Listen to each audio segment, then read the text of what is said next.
नमस्कार, आर के क्लास में आपका स्वागत है। हम लोग पढ़ रहे हैं विज्ञान से फर्स्ट, जिसमें चैप्टर नंबर 3 रासायनिक अभिक्रिया और समीकरण। हम लोग आज पढ़ने वाले हैं रासायनिक अभिक्रिया का वेग, रेट ऑफ केमिकल रिएक्शन।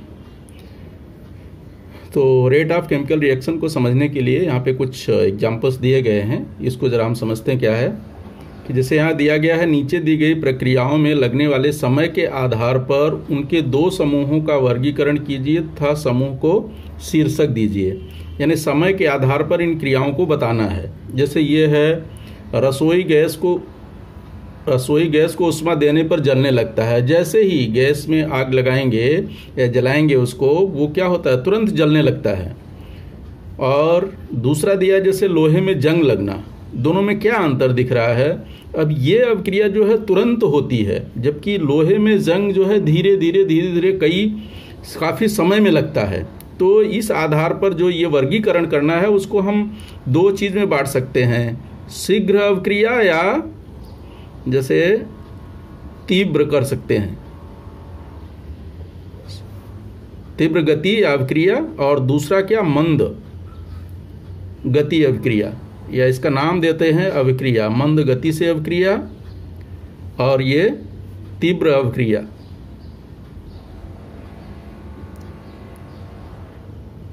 ये तीव्र अभिक्रिया हो गया। तो अब तीव्र अभिक्रिया कौन सा हुआ? रसोई गैस को उष्मा देने में शीघ्र जलने लगता है। ये कौन सा अभिक्रिया है? तीव्र है, नंबर 1। 2 देखिए, लोहे में जंग लगना। लोहे में जंग धीरे धीरे लगता है, तो इसका मतलब ये कौन सी अभिक्रिया टाइप का हो गई? 2। पत्थरों का अपक्षीणन होना। पत्थर कमजोर होते हैं, धीरे धीरे उनका अपक्षोड़न होता है और वो धीरे धीरे टूटते हैं, तो उनको समाप्त होने में यानी उसका क्षरण होने में बहुत समय लगता है। तो कहने का मतलब ये कौन सा है? बहुत मंद अभिक्रिया है, बहुत धीरे धीरे घटित होती है। ठीक है। इसी तरह से नेक्स्ट देखेंगे तो ग्लूकोज के विलयन में योग्य परिस्थिति में ईस्ट मिलाने पर अल्कोहल बनना। ये भी अल्कोहल बनने में क्या है, समय लगता है, धीरे धीरे अल्कोहल बनता है। ये अभिक्रिया तुरंत नहीं घटित होती, यानी ये भी क्या है, मंद अभिक्रिया है। इसी तरह से नेक्स्ट देखेंगे तो परख नली में विरल अम्ल लेकर उसमें खाने का सोडा मिलाने पर बुदबुदाहट होना। जैसे ही परख नली में अम्ल लेंगे, अम्ल लेने के बाद उसमें खाने का सोडा मिलाएंगे तो तुरंत अभिक्रिया होती है, उसमें बुदबुदाहट तुरंत शुरू हो जाती है। इसका मतलब ये फास्ट रिएक्शन है, शीघ्र अभिक्रिया है, यानी तेज अभिक्रिया है। तो ये 5th नंबर का जो हमारा क्वेश्चन है, ये तीव्र अभिक्रिया हो गया। इसी तरह से दिया, बेरियम क्लोराइड के विलयन में तनु सल्फ्यूरिक अम्ल मिलाने पर सफ़ेद अवक्षेप बनना। ये अभिक्रिया तुरंत होती है, अवक्षेप तुरंत बनना स्टार्ट होता है। जैसे ही मिलाएंगे अभिक्रिया स्टार्ट हो जाएगी, और ये कहने का मतलब ये कम ही समय में जो है कंप्लीट हो जाता है। तो अभी हमने यहाँ पे देखे 6 तरह की अभिक्रियाएं दी गई थी, जिसमें से 3 अभिक्रियाएं ऐसी हैं जो कि तुरंत स्टार्ट होती हैं, उनमें समय ज़्यादा नहीं लगता। जबकि ये बाकी लोहे में जंग लगना, पत्थरों का अपक्षरण, ग्लूकोज के विलयन को तैयार होने में कई दिन या कई वर्ष, कई महीने लगते हैं। ठीक है। तो अलग अलग टाइम है, किसी को ज़्यादा किसी को कम, लेकिन फिर भी तुरंत अभिक्रिया नहीं होती, इनको अभिक्रिया होने में समय लगता है। तो ये मंद अभिक्रिया हो गई। तो इन उदाहरणों से क्या पता चलता है कि कुछ क्रियाएं जो है कुछ ही समय में पूर्ण होती हैं, जो कुछ ही समय में पूर्ण हो जाती हैं उसे हम कहते हैं तीव्र गति से होने वाली अभिक्रिया, यानी उसको कहेंगे शीघ्र अभिक्रिया। और कुछ अभिक्रियाओं को पूर्ण होने में काफ़ी समय लगता है, यानी बहुत मंद गति से होती हैं, तो ऐसी अभिक्रियाओं को कहते हैं मंद अभिक्रिया। यानी भिन्न भिन्न अभिक्रियाओं की दर भी क्या होती है, भिन्न भिन्न होती है। कुछ तो अभिक्रियाएं एक ही अभिक्रिया को परिस्थिति के अनुसार अधिक समय लगता है। जैसे उदाहरण के तौर पर दूध से दही बनने में, दूध से दही जमाने पर ठंडी के मौसम में दही को जमने में अधिक समय लगता है, जबकि गर्मी के मौसम में दही कम समय में ही जम जाता है। ठीक है। तो इसी तरह से अब हम पढ़ेंगे कि रासायनिक अभिक्रिया की दर को कौन कौन से ऐसे प्रभाव हैं, कौन से प्रभाव के कारण जो है, कौन से घटकों के कारण वो प्रभावित होते हैं, उनकी दर में परिवर्तन जो होता है उसके घटक प्रमुख कौन कौन से हैं, किन घटकों के कारण इनके दर में परिवर्तन आता है। तो आइए इसको देखते हैं। जैसे देखिए, रासायनिक अभिक्रिया दर पर परिणाम या प्रभाव डालने वाले, प्रभाव करने वाले घटक या कारक कौन कौन से हैं। Factors of affecting the rate of a chemical reaction. कौन कौन से प्रमुख कारण हो सकते हैं, कौन कौन से प्रमुख घटक ऐसे हैं, कारक ऐसे हैं जो रासायनिक अभिक्रिया की दर को प्रभावित करते हैं। तो जैसे उसमें पहला आता है अभिकारकों का स्वरूप, यानी वो उसके स्वरूप पर निर्भर करता है, प्रकृति पर निर्भर करता है। दूसरा हो सकता है अभिकारकों के कणों के आकार के ऊपर, आकार के ऊपर भी निर्भर होता है अभिक्रिया की दर। इसी तरह से अभिकारकों की सांद्रता यानी उनका कंसंट्रेशन क्या है, उसके ऊपर भी ये निर्भर होता है अभिक्रिया की दर। साथ ही साथ तापमान पर भी निर्भर करता है अभिक्रिया का दर। अभिक्रिया का दर किस पर निर्भर करता है? तापमान पर। और कारक इसमें होता है कैटलिस्ट, उत्प्रेरक। इसके बारे में पहले पढ़ चुके हैं, आज फिर से स्पष्ट करेंगे इसको। तो सबसे आते हैं पहला देखते हैं अभिकारकों का स्वरूप। अभिकारक का स्वरूप के ऊपर भी यानी प्रकृति के ऊपर भी डिपेंड करता है अभिक्रिया की दर, कि कौन सी अभिक्रिया तेज घटती है, कौन सी स्लो घटती है।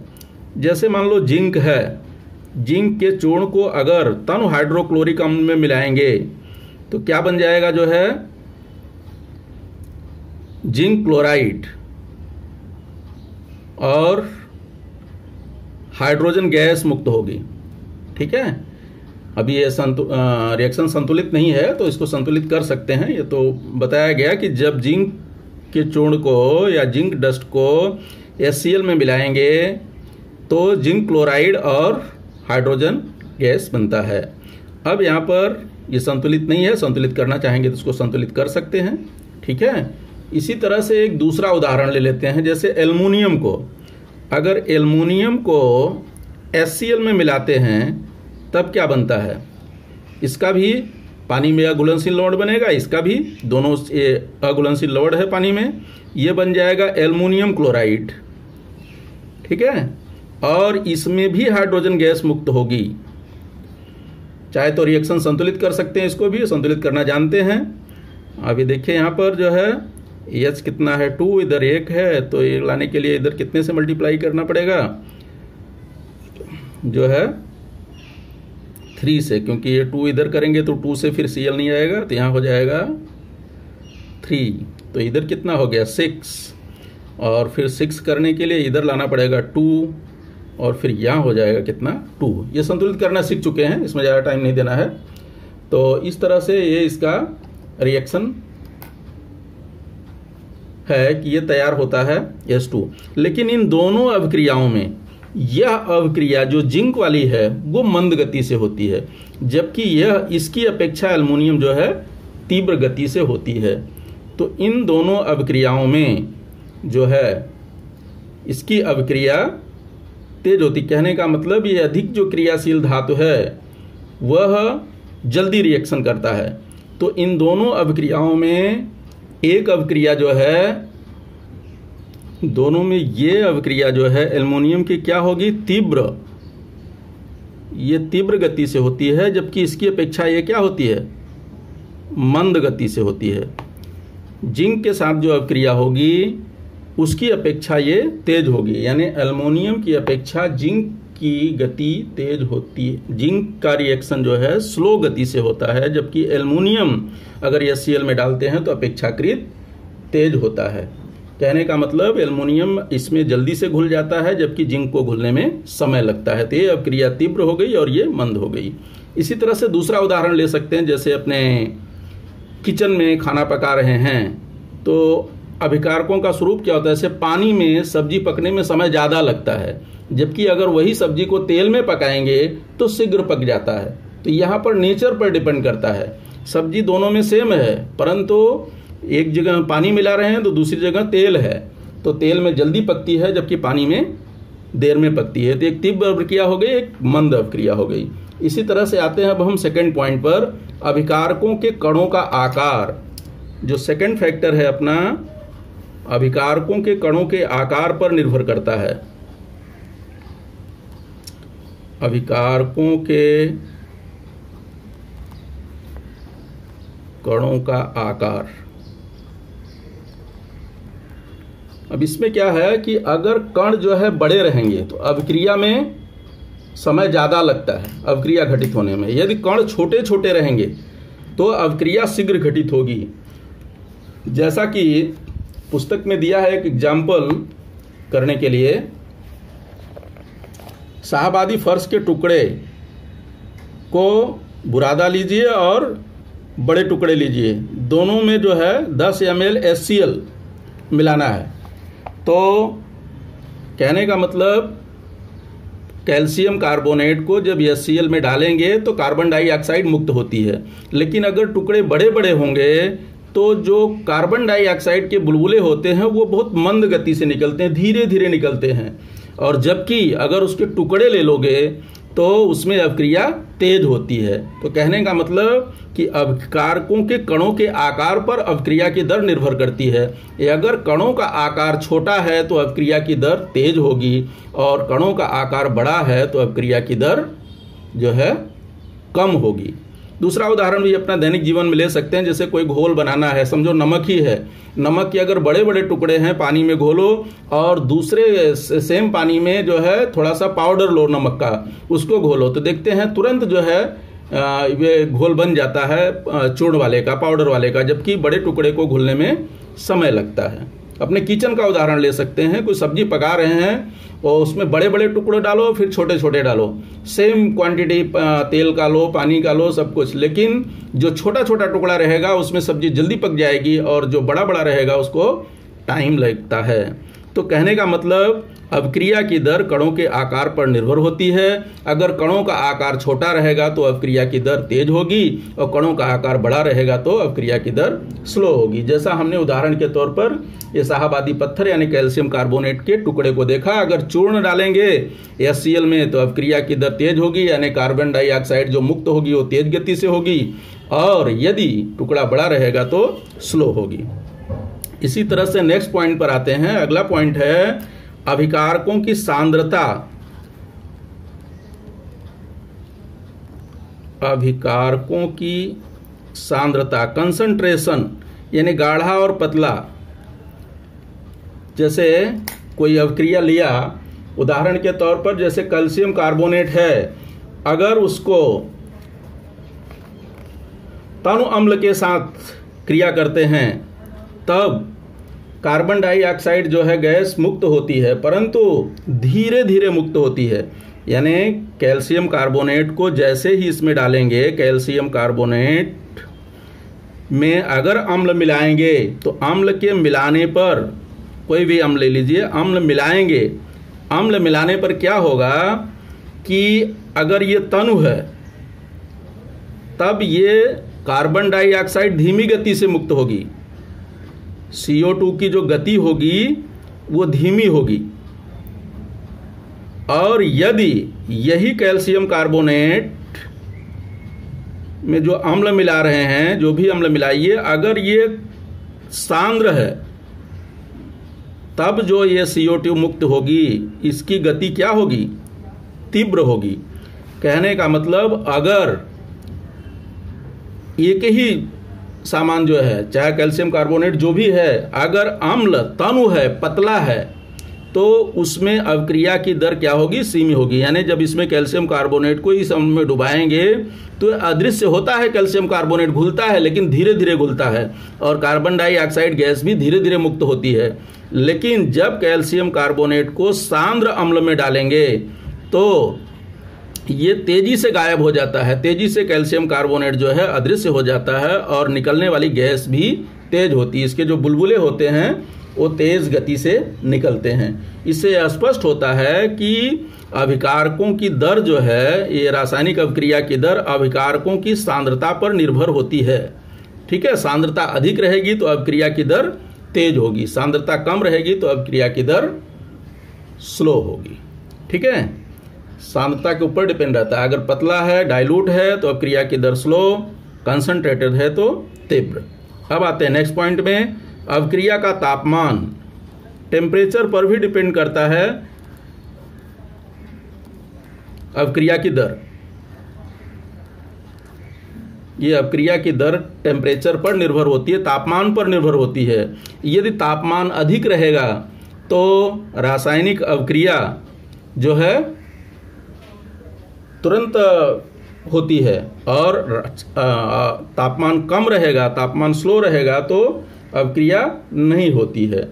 कई चीज़ ऐसे हैं जब तापमान नहीं देते तो अवक्रिया घटित नहीं होती, जैसे तापमान देते हैं तो अवक्रिया घटित होने लगती है। जैसा आप लोगों को याद होगा, हम पहले पढ़े हैं एक कृति, ये देखिए कृति याद होगा तो इसको हम लोग पीछे कर चुके हैं, पढ़ चुके हैं।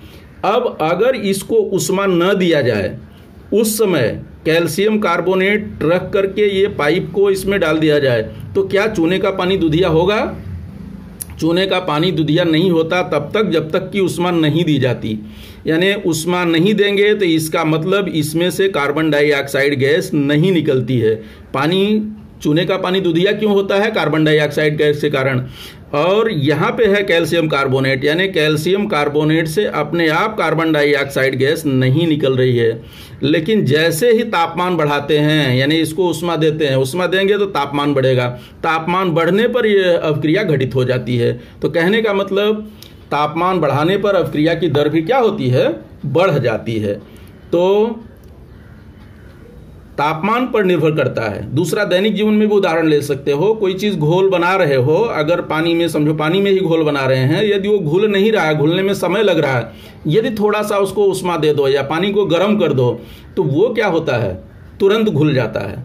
तो कहने का मतलब टेम्परेचर बढ़ाने पर अवक्रिया की दर जो है बढ़ जाती है।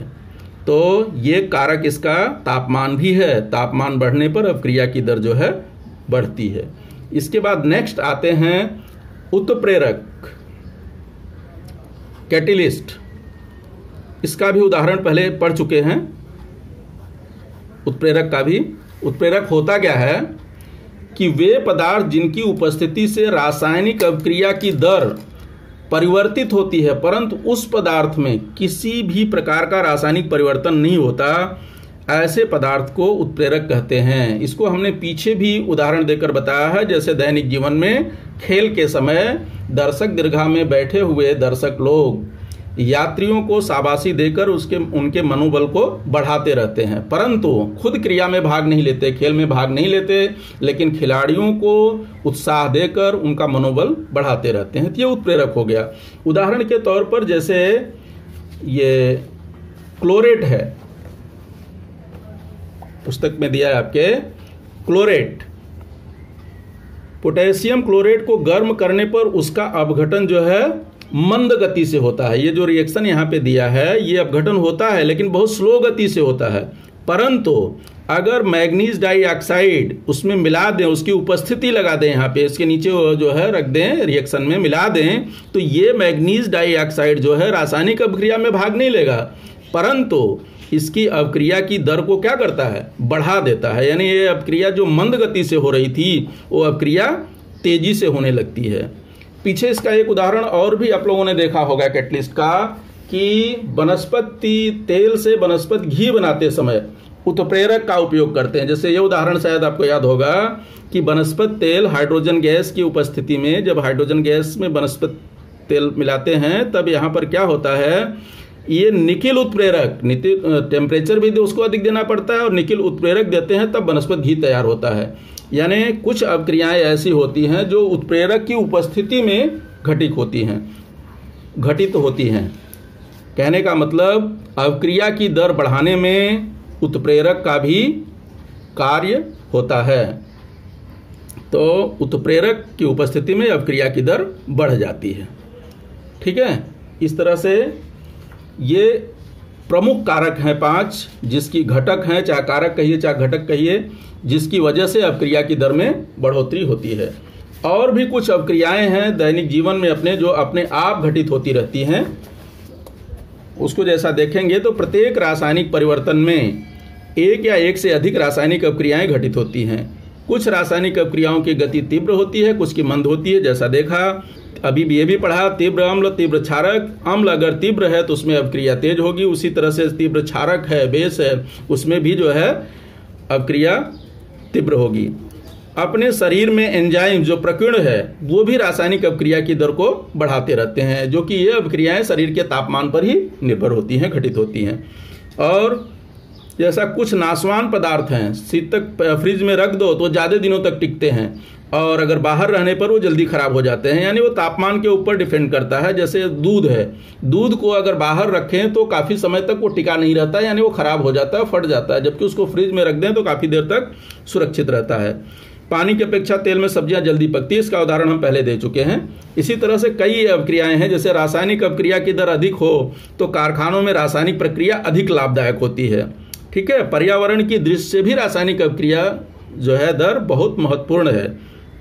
दूसरा उदाहरण ले सकते हैं, जैसे ओजोन वायु का स्तर है। हम जानते हैं कि हमारे पृथ्वी के ऊपर जो ओजोन का स्तर है वो पृथ्वी जीवन सृष्टि का जो है संरक्षण करती है। क्यों करती है कि सूर्य से अल्ट्रावायलेट रेज किरणें आती रहती हैं, परावैंगनिक किरणें आती रहती हैं जो सजीव सृष्टि को नुकसान पहुंचाती हैं। तो ये ओजोन का जो स्तर होता है अल्ट्रावायलेट रेज को क्या है ऑब्जर्व कर लेता है, सोख लेता है, जिससे जमीन पर नहीं आने देता। और ये इसके जो स्तर का कम होना या बना रहना ये किस पर डिपेंड करता है? ओजोन जो अणु है इसके निर्माण या नष्ट होने की दर पर। अगर ये इसका निर्माण तेजी से होगा तो स्तर जो है अच्छा रहेगा, बना रहेगा। अगर नष्ट होने की दर अगर तेज हो जाएगी तो उसका स्तर कम होगा, जो हमारे लिए हानिकारक होगा। तो इस तरह से आज हम लोगों ने पढ़ा कि रासायनिक अवक्रिया का वेग या रासायनिक अवक्रिया की दर किन किन कारकों पर निर्भर करती है, वो प्रमुख कारक हमने पढ़ लिया। ठीक है, आशा करता हूँ आप लोगों को समझ में आया होगा ये। धन्यवाद।